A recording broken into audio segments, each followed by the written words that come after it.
Sziasztok! A mai napon a zsíros hajtő és száraz hajvégről fogok nektek egy-kettő terméket bemutatni. Itt az asztalon látható az Equivave-nek a Revlon-on belül az Equivave-nek a családját. Ez egy micellás sampon, egy kifésülő spré, és elhoztam nektek a Restart családból is egy-kettő terméket. Kezdjük is akkor az Equivave termékcsaláddal. Az Equivave termékcsaládból hoztam nektek egy micellás sampont, ami egy mély tisztító sampon. Erről azt kell tudni, körülbelül úgy működik, mint a micellás víz. Leszedi azokat a hámsejteket a fejbőrödről, amik fölöslegessé váltak már, és mélyen alaposan megtisztítja a fejbőröt. A hajmosásról akar egy pár szót. A samponnal mindig csak a hajtöveteket mossátok meg. Nem kell végighúzni a hajvégekre, mert ezáltal is kiszárad a hajatoknak a vége. Mindig kétszer mosunk hajat, másodszorra fog normálisan felhabzani a fejbőrötökön maga a sampon, és ezt jó alaposan kell kiöblíteni. Ahogyan öblítitek, úgyis a hajvégeteken át fog menni, tehát azt is meg fogja. Termékcsaládon belül a másik termék, ez az Equivave kifésülő spré száraz hajra, ez pedig a szőke hajápolás videómban bővebb információt található.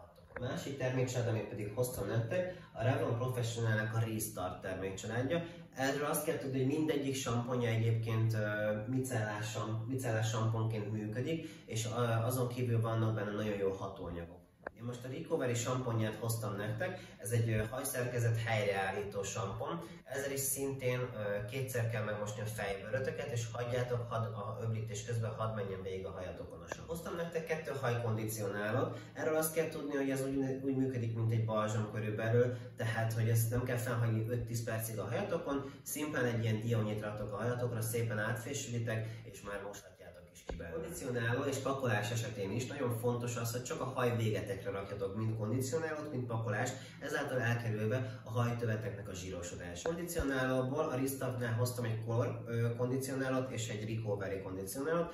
Ezt a colort azoknak szoktam ajánlani, akiknek egyébként festett hajuk van, mert ebben van egy színvédő is. A Recovery-t pedig kifejezetten azoknak az embereknek szoktam ajánlani, akik vagy túlszökített hajjal érkeztek hozzám, vagy alapvetően nagyon gubancolódós és könnyen törik. Pakolásból pedig az abszolút kedvencem, ez a Restartnak a color pakolása. Mint láthatjátok, ez egy nagyon jó kocsonyás pakolás.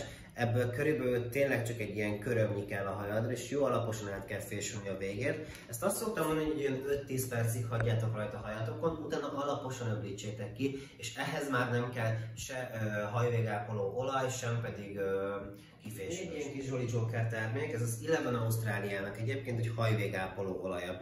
Erről a hajvégápoló olajról azt kell tudni, én nem nagyon szeretem az olajakat, mert nagyon elnehezítik a hajat, és nem tudtok belőle normális mennyiséget felvinni.